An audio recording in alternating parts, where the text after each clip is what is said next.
ओम शांति। एडिटी मलितारिका 30/2024। मीठा मीठा बाप तले जीवनता मीठे मीठे ॿार हिकु बाप जी याद में रहण ई अव्यभिचारी याद आहे। हिन याद सां तव्हांजा सभु पाप कटिजी वेंदा। हिकु बाप जी याद में रहण ई अव्यभिचारी याद आहे। हिन याद सां तव्हांजा सभु पाप कटिजी वेंदा। प्रश्न: बाप जो सम्झाईंदा आहिनि उन्हनि खे सहज मञी वठणु कोई मुश्किल सम्झंदो आहे, हिन जो कारण छा आहे? बाप जो सम्झाईंदा आहिनि उनखे कोई सहज मञी वठंदा आहिनि, कोई मुश्किल सम्झंदा आहिनि, हिन जो कारण छा आहे? उत्तर आहे, जे ॿारनि ॾाढे समय खां भक्ति कई आहे, अधु कल्प सां पुराणा भक्त आहिनि, उहो बाप जी हर ॻाल्हि सहज मञी वठंदा, छो जो उन्हनि खे भक्ति जो फल मिलंदो आहे न। जो पुराणा भक्त न आहिनि उन्हनि खे हर ॻाल्हि सम्झण में मुश्किल लॻंदी आहे। ॿिया धर्म वारा त हिन ज्ञान खे सम्झी न सघनि। ओम शांति। मिठे मिठे रूहानी ॿारनि प्रति रूहानी बाप वेही सम्झाईंदा आहिनि, तव्हां ॿार सभु छा करो था? तव्हां ॿार सभु छा करो था? तव्हांजी अव्यभिचारी याद। तव्हां ॿार सभु छा था करो? तव्हांजी अव्यभिचारी याद। हिकु थींदी आहे व्यभिचारी मतिलबु ॾाढनि खे यादि करणु, ॿी थींदी आहे अव्यभिचारी मतिलबु हिक खे यादि करणु। तव्हां सभिनि जी अव्यभिचारी यादि। कंहिंजी यादि? हिकु बाप जी। बाप खे यादि कंदे कंदे पाप कटिजी वेंदा ऐं तव्हां हुते पहुची वेंदा। पावन ठही करे पोइ नई दुनिया में अचिणो आहे। आत्माउनि खे वञिणो आहे न मथे। आत्मा ई हिन ऑर्गन्स वारा सभु कर्म कंदी आहे। त बाप चवंदा आहिनि पंहिंजे खे आत्मा सम्झी बाप खे यादि करो। मनुष्य त अनेकानेक खे यादि कंदा रहंदा आहिनि। भक्ति मार्ग में तव्हांखे यादि करिणो आहे हिक खे। भक्ति बि पहिरियों तव्हां ओचिते ओच शिव बाबा जी कई हुई, उनखे चइबो आहे अव्यभिचारी भक्ति। उहो ई सर्व जो सदगति दाता आहे। सभिनि खे सदगति ॾियण वारो रचदा उहो बाप हिकु ई आहे। उन्हनि सां ॿारनि खे बेहद जो वरसो मिलंदो आहे। भाउ सां वरसो न मिलंदो आहे। वरसो हमेशह बाप सां ॿारनि खे मिलंदो आहे। थोरो बहुत कन्याउनि खे मिलंदो आहे, उहो त पोइ वञी करे हाफ पार्टनर ठहींदी आहे। हिते त तव्हां सभु आत्माऊं आहियो। सभु आत्माउनि जो बाप हिकु ई आहे। सभिनि खे बाप सां वरसो वठण जो हक़ आहे। तव्हां आहियो भाउ पर शरीर स्त्री पुरुष जो आत्मा सभु भाउ आहियो। उहो त सिर्फ़ु चइण मात्र चई ॾींदा आहिनि हिंदू मुस्लिम भाउ अर्थ न सम्झंदा आहिनि। तव्हां हाणे अर्थ सम्झंदा आहियो। भाउ माना सभु आत्माऊं हिकु बाप जा ॿार। पोइ प्रजापिता ब्रह्मा जा ॿार भाउ भेण थी विया। हाणे तव्हां ॼाणंदा आहियो न दुनिया सां सभिनि खे वापसि वञिणो आहे। जो बि मनुष्य मात्र आहिनि सभिनि जो पाठ हाणे पूरो थी वियो आहे। पोइ बाप अची करे पुराणी दुनिया सां नई दुनिया में वठी वेंदा आहिनि, पार वठी वेंदा आहिनि न। ॻाईंदा बि आहिनि खविया पार लॻायो अर्थात सुखधाम में वठी हलो। इहे पुराणी दुनिया बदिली करे पोइ नई थियणी ज़रूरु आहे। मूल वतन खां वठी करे सॼी दुनिया जो नक्शो असांजी बुद्धि में आहे। असां सभु आत्माऊं सभु स्वीट धाम शांति धाम जा निवासी आहियूं। इहे त बुद्धि में यादि आहे न। असां सभु सत्युग की नई दुनिया में हुयासीं त बाक़ी सभी आत्माऊं मथे हुयूं शांति धाम में। आत्मा कॾहिं विनाश खे न पाईंदी आहे। आत्मा में अविनाशी पाठ भरियलु आहे, उहो कॾहिं बि विनाश न थी सघंदी आहे। सम्झो इहे इंजीनियर आहे, पोइ 5000 वर्ष पोइ हू बहू अहिड़ो ई इंजीनियर ठहींदो। इहे ई नाम रूप देश काल रहंदो। इहे सभु ॻाल्हियूं बाप ई अची करे सभिनि खे सम्झाईंदा आहिनि। इहे अनादि अविनाशी ड्रामो आहे। हिन ड्रामे जी आयु 5000 वर्ष आहे। सेकेंड बि कम जास्ती न थी सघंदो आहे। इहे अनादि ठहियलु उहो ड्रामो आहे। सभिनि खे पाठ मिलियलु आहे। देही अभिमानी आयो साक्षी ते खेल खे ॾिसणो आहे। बाप खे त देह आहे ई न, उहो नॉलेजफुल आहे बीजरू। बाक़ी आत्मायूं त सभु मथे निराकारी दुनिया में रहंदियूं आहिनि। उहो पोइ ईंदियूं आहिनि नंबरवार पार्ट विझाइण। पहिरियों नंबर शुरू थींदो आहे देवी देवताउनि जो। पहिरें नंबर में जी ही डिनाइस्टी जा चित्र आहिनि। पोइ चंद्रवंशी डिनाइस्टी जा बि चित्र आहिनि। सभिनि खां ऊचियो आहे सूर्यवंशी लक्ष्मी नारायण जो राज्य। उन्हनि जो राज्य कॾहिं खां स्थापना थियो कोई भी मनुष्य खे न ॼाणंदा आहिनि। कोई भी मनुष्य मात्र इहे न ॼाणंदा आहिनि कि उन्हनि जो राज्य कीअं स्थापना थियो। लक्ष्मी नारायण जो सतयुग जी आयु ई लाखों वर्ष लिखी छॾी अथनि। कोई जी भी जीवन कहानी खे न ॼाणंदा आहिनि। हिन लक्ष्मी नारायण जी जीवन कहानी खे ॼाणणो खपे। हिन लक्ष्मी नारायण जी जीवन कहानी खे ॼाणणो खपे। त असांखे हाणे दिवाली अचे थी, त दिवाली ते असांखे जॾहिं महालक्ष्मी जो पूजन थिए त तव्हां पंहिंजे घर में बि ॿुधाए सघंदा आहियो कि इहे महालक्ष्मी अर्थात लक्ष्मी नारायण आहिनि। ये सतयुग जा महाराजा महारानी आया। इन्हनि पंहिंजे पिछले जन्मनि में परमात्मा सां ज्ञान वठी परमात्मा जो ज्ञान धन बुद्धि में धारण करे ॿियनि खे बि दान कयो, जंहिंजे कारण उन्हनि खे पूरे विश्व जो महाराजा महारानी जो पद मिलियो। बिगर ॼाणे मथो टेकणु अर्थात महिमा करणी त रॉन्ग आहे। बाप बि मुख्य जो आहिनि उन्हनि जी जीवन कहानी ॿुधाईंदा आहिनि। हाणे तव्हां ॼाणंदा आहियो कीअं इन्हनि जी राजधानी हल्दी आहे। सतयुग में श्री कृष्ण हुयो न, हाणे उहो कृष्णपुरी वरी खां स्थापना थी थिए। श्री कृष्ण त स्वर्ग जो प्रिंस हूंदो। लक्ष्मी नारायण जी राजधानी कीअं स्थापना थी इहे सभु तव्हां सम्झंदा आहियो न। नंबरवार माला बि ठहींदी वेंदी आहे। फलाणे माला जो दाणो ठहींदा, परंतु हलंदे हलंदे पोइ हार खाई वेंदा आहिनि। माया अहिड़ो हराए ॾींदी आहे जेसीं सेना में आहिनि चईंदा आहिनि इहे कमांडर आहे, इहे फलाणो आहे, पोइ मरी वेंदा आहिनि। हिते मरण अर्थात अवस्था कम थियणु, माया सां हारणु, ख़त्म थी वेंदा आहिनि। आशीर्वाद सुनंती कथंती भागंती थी वेंदा आहिनि। ओहो मम माया फारकती देवंती थी वेंदा आहिनि। मरजीवा ठहींदा आहिनि। बाप जो ठहींदा आहिनि, पोइ राम राज्य सां रावण राज्य में हली वेंदा आहिनि। हिन ते बि पोइ युद्ध ॾिखलाई आहे कौरव पांडवनि जी। पोइ आसुरनि देवताउनि जी बि युद्ध ॾिखाई आहे। हिकु युद्ध ॾिखायो न, ॿ छो? असुर ऐं देवताउनि जी वरी कौरव पांडवनि जी। बाप सम्झाईंदा आहिनि हितां जी ॻाल्हि आहे न, लड़ाई त हिंसा थी वेंदी आहे। इहे त अहिंसा परमो देवी देवता धर्म आहे। तव्हां हाणे डबल अहिंसक ठहींदा आहियो। तव्हांजी आहे ही योग बल जी ॻाल्हि। हथियार आदि सां तव्हां कोई खे कुझु कंदा न आहियो। उहा ताक़त त कृष्ण में ॾाढी आहे। रशिया ऐं अमेरिका ॿ भाई आहिनि। इन्हनि ॿिन्हिनि जी कॉम्पिटिशन आहे बॉम्ब्स आदि ठाहिण जी। ॿई हिक ॿिए सां ताक़तवर आहिनि। एतिरी ताक़त आहे अगरि ॿई आपस में मिली वञनि त सॼे वर्ल्ड ते राज्य करे सघंदा आहिनि। परंतु लॉ न आहे जो बाहुबल सां कोई विश्व ते राज्य प्राप्त करे सघे। कहानी बि ॾेखारींदा आहिनि न, ॿ बिल्ला आपस में लड़िया, मक्खन विच में टियों खाई वियो। इहे सभु ॻाल्हियूं हाणे बाप सम्झाईंदा आहिनि। इहे थोरी कुझु ॼाणंदा हुया। इहे चित्र आदि बि बाबा दिव्य दृष्टि सां ठाहिराया अथई। हाणे सम्झो था न, सम्झाइनि था न। उहे आपस में लड़ंदा आहिनि, सॼे विश्व जी बादशाही तव्हां वठी वठंदा आहियो। उहे ॿई आहिनि ॾाढा पावरफुल, जाते ताते आपस में लड़ाई ॾींदा आहिनि। पोइ मदद ॾींदा रहंदा आहिनि छो जी उन्हनि जो बि वापारु ज़बरदस्त आहे न।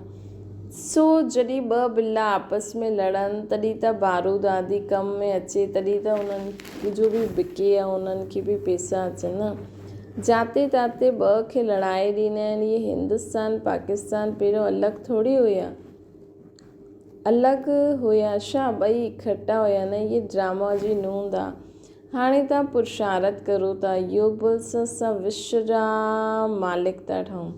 उहे आपस में लड़दा रहंदा आहिनि, मक्खन विच में तव्हां खाई वठंदा आहियो। मक्खन अर्थात विश्व जी बादशाही तव्हांखे मिलंदी आहे न, ऐं ॾाढो ई सिंपल रीति सां मिलंदी आहे। बाप चवंदा आहिनि मिठे मिठे ॿार पवित्र ज़रूरु ठहिणो आहे। पवित्र ठहिणु, पवित्र दुनिया में हलणो आहे। पवित्र ठही करे असां सभिनि खे पोइ पवित्र दुनिया में हलणो आहे। उनखे चइबो आहे वॉइसलेस वर्ल्ड, संपूर्ण निर्विकारी दुनिया। हर हिकु चीज़ सतो प्रधान सतो रजो तमो में ज़रूरु ईंदी आहे। बाप सम्झाईंदा आहिनि तव्हांजी मां हीअ बुद्धि, तव्हांजे में हीअ बुद्धि न हुई, शुद्ध शास्त्रनि में लख वर्ष चई छॾियो अथनि। बाबा चवंदा आहिनि कि हर चीज़ हिननि सतो प्रधान सतो रजो तमो में ज़रूरु ईंदी आहे। बाप सम्झाईंदा आहिनि तव्हां में हीअ बुद्धि न हुई, शुद्ध शास्त्रनि में लाखों वर्ष चई छॾियो अथनि। भक्ति में हा अज्ञान अंधेरो, इहे बि पहिरियों तव्हांखे पतो थोरी हुयो, हाणे सम्झंदा आहियो। उहो त चई ॾींदा आहिनि कलयुग अञा 40,000 वर्ष ॿियो हलंदो। अच्छा, 40,000 वर्ष पूरो थी वियो, पोइ छा थींदो? कंहिंखे बि इहो पतो न आहे। इन करे चइबो आहे अज्ञान निंड में सुम्ही पिया आहिनि। भक्ति आहे अज्ञान, ज्ञान ॾियण वारो त हिकु बाप ज्ञान जो सागर आहे न। तव्हां आहियो ज्ञान नदियूं। बाप अची करे तव्हां ॿारनि खे अर्थात आत्माउनि खे पढ़ाईंदा आहिनि। उहो बाप बि आहे, टीचर बि आहे, सतगुरु बि आहे। ॿियो कोई बि ईअं न चईंदा कि उहो असांजो बाप टीचर गुरु आहे।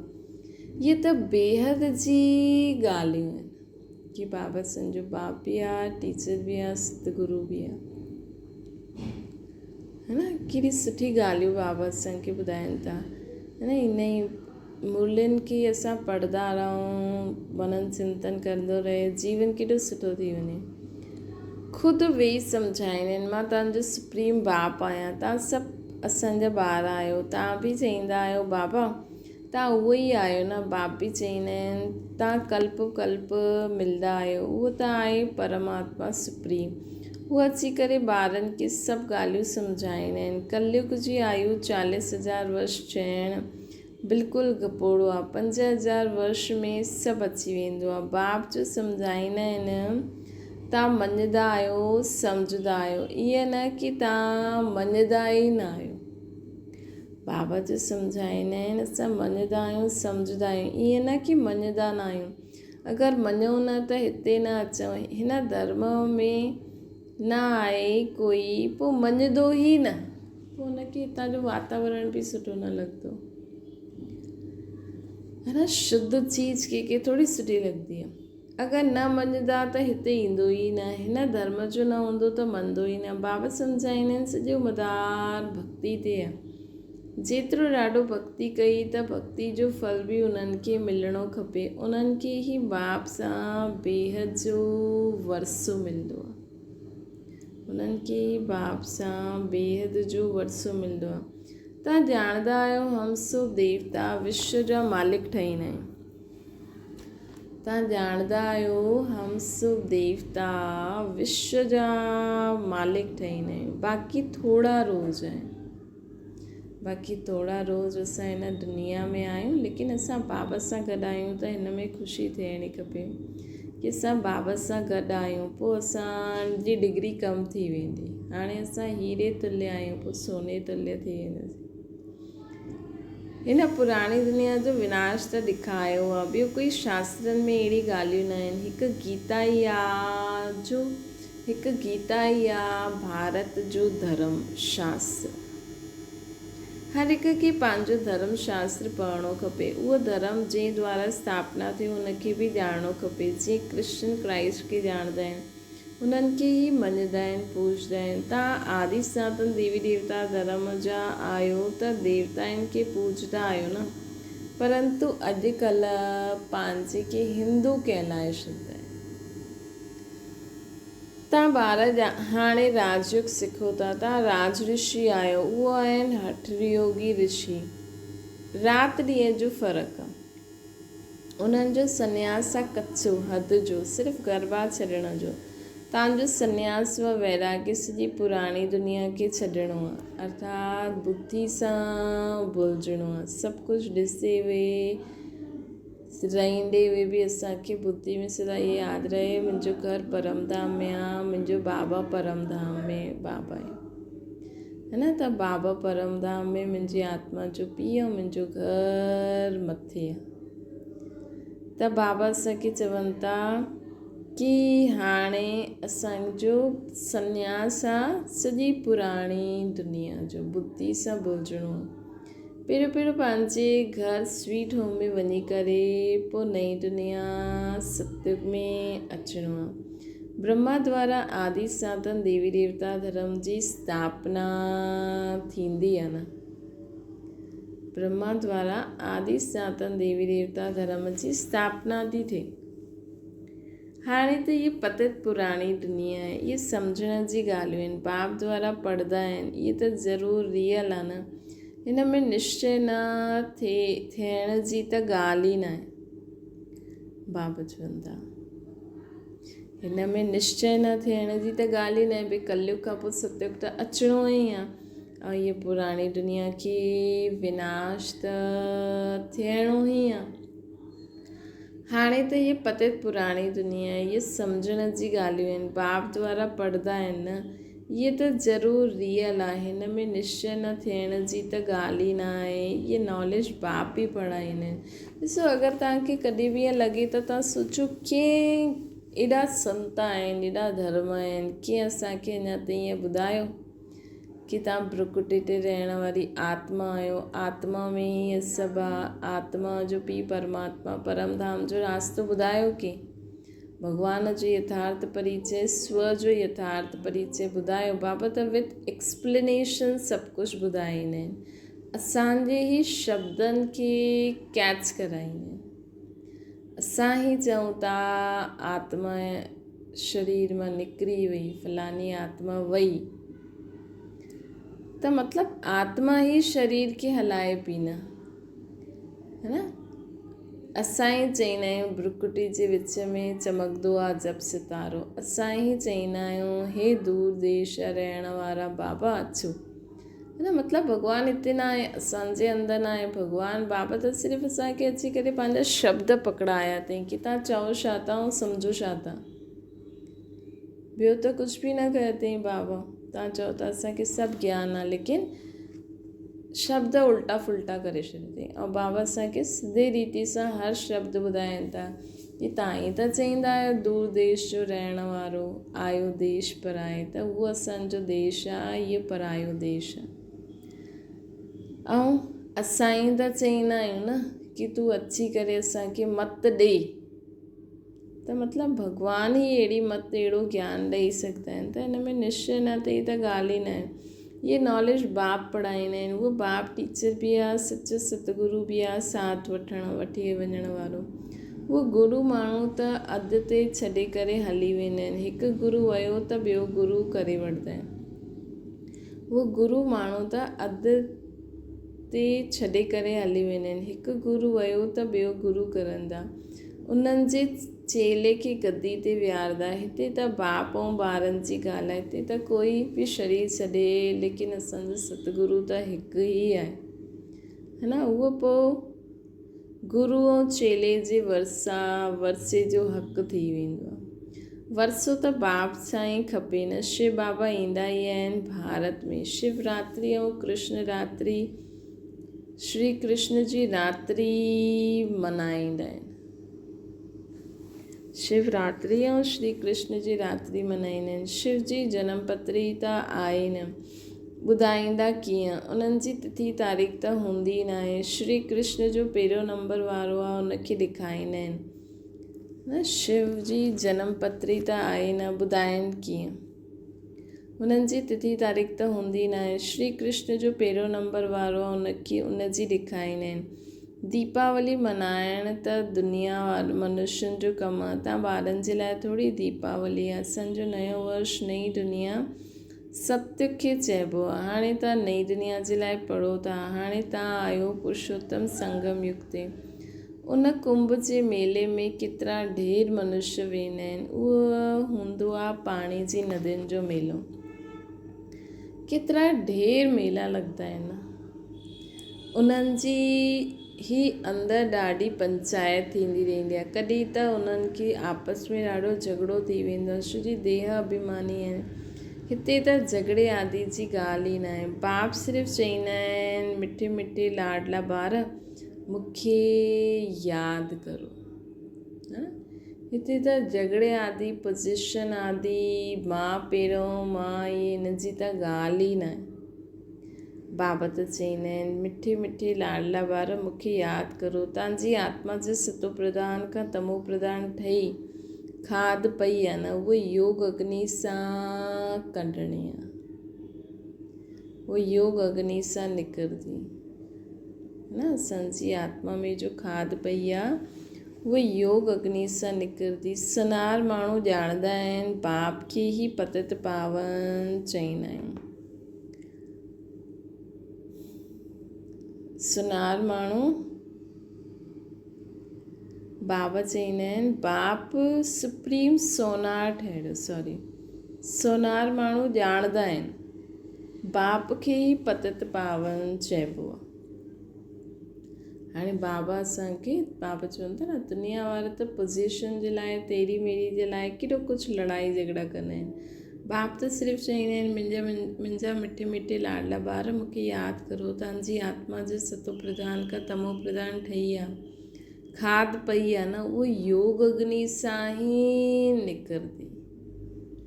सुनार माण्हू ॼाणंदा आहिनि, बाप खे पतित पावन चवंदा आहिनि। बाप सुप्रीम सोनार ठहियो, सभिनि जी खाद कढी सचो सोनो ठाहे ॾींदो आहे। सोनो अग्नि में विझिबो आहे न, इहे योग अर्थात यादि जी अग्नि आहे, छो जी यादि सां ई पाप भस्म थींदा। तमो प्रधान खां सतो प्रधान यादि जी यात्रा सां ई ठहिणो आहे। सभु त सतो प्रधान न ठहींदा, कल्प पहिरियों मिसल ई पुरुषार्थ कंदा। परमात्मा जो बि ड्रामा में नूंद आहे। जो नूंद आहे उहो थींदो रहंदो आहे, बदिली न सघंदो आहे। रील फिरंदी रहंदी आहे। बाप चवंदा आहिनि, अॻियां हली तव्हांखे गुइया ॻाल्हियूं ॿुधाईंदमि। पहिरियों त इहो निश्चय करिणो आहे, उहो सभु आत्माउनि जो बाप आहे, उन्हनि खे यादि करिणो आहे। मनमना भव जो अर्थ इहो आहे। बाक़ी श्री कृष्ण भॻवान वाच्य त आहे न। अगरि श्री कृष्ण हुजे पोइ त सभु उन्हनि वटि हली वञनि, सभु पहचाने वठनि। पोइ हीअं छो चवंदा आहिनि कि मूंखे कोटनि में कोई ॼाणंदो आहे। इहे त बाप सम्झाईंदा आहिनि, इन करे मनुष्य खे सम्झण में तकलीफ़ थींदी आहे। अॻियां बि हीअं थियो हुयो, मां ई अची करे देवी देवता धर्म जी स्थापना कई हुई। पोइ इहे शास्त्र आदि सभु गुम थी विया। पोइ पंहिंजे समय ते भक्ति जा शास्त्र आदि सभु उहे ई निकिरंदा। सतयुग में हिकु बि शास्त्र न हूंदो, भक्ति जो नाम निशान न हूंदो। हाणे त भक्ति जो राज्य आहे। सभिनि खां वॾे ते वॾो श्री 108 जगत गुरु कहलाइण वारो। अॼुकल्ह त 1008 बि चई छॾंदा आहिनि। वास्तव में इहा माला त हितां जी आहे। माला जॾहिं फेरंदा आहिनि त ॼाणंदा आहिनि फूल निराकार, पोइ मेरू, ब्रह्मा सरस्वती युगल दानव, छो जी प्रवृत्ति मार्ग आहे न। भक्ति मार्ग वारा निवृत्ति मार्ग वारनि खे गुरु कंदा त छा थींदो, है न। हठयोग सिखणो पए, उहो त अनेक प्रकार जा हठयोग आहिनि। राजयोग आहे ही हिकु प्रकार जो, यादि जी यात्रा आहे ही हिकु, जेके राजयोग चइबो आहे। बाक़ी सभु आहिनि हठयोग। शरीर जी तंदुरुस्ती जे लाइ इहे राजयोग बाप ई सिखलाईंदा आहिनि। आत्मा आहे फस्ट, पोइ पुठियां आहे शरीर। तव्हां पोइ पंहिंजी आत्मा खे बदिले शरीर सम्झी विया आहियो त उल्टा थी विया आहियो। हाणे पंहिंजी आत्मा सम्झी बाप खे यादि करो त अंत मथे सुगति थी वेंदी। अच्छा, मीठे मीठे सिके लॾे ॿारनि प्रति माता पिता बाप दादा जो यादि प्यार ऐं गुड मॉर्निंग। रूहानी बाप जी सभिनि रूहानियुनि ॿारनि खे नमस्ते। असांजी बि रूहानी माता पिता बाप दादा खे यादि प्यार गुड मॉर्निंग ऐं नमस्ते। धारणा जे लाइ मुख्य सार हिन अनादि अविनाशी ठहियल ड्रामा में हर हिक जे पाठ खे देही अभिमानी ठही साक्षी थी करे ॾिसणो आहे। पंहिंजे स्वीट होम स्वीट राजधानी खे यादि करिणो आहे। हिन पुराणी दुनिया खे बुद्धि सां भुलिजणो आहे। असांखे हिन पुराणी दुनिया खे बुद्धि सां भुलिजणो आहे। हिनखे चइबो आहे बेहद जो संन्यास। ॿियो आहे माया सां हारणो न आहे। यादि जी अग्नि सां पापनि जो नाश कर आत्मा खे पावन ठाहिण जो पुरुषार्थ करिणो आहे।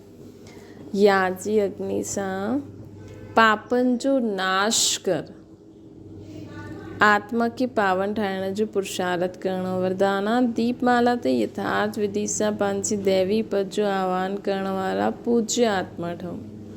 दीपमाला ते पहिरियों माण्हू विधि पूर्वक दीपक जॻाईंदा आहिनि। दीपक बुझी न इहे ध्यानु रखंदा आहिनि, कृत विझंदा आहिनि, विधि पूर्वक आह्वान करे अभ्यास कंदा हुया। हाणे त दीपक जे बजाए बल्ब लॻाईंदा आहिनि, दीपमाला न मल्हाईंदा आहिनि। हाणे त मनोरंजन थी वियो आहे। आह्वान जी विधि अथवा साधना समाप्त थी वई आहे। स्नेह समाप्त थियो, सिर्फ़ु स्वार्थ रहिजी वियो आहे।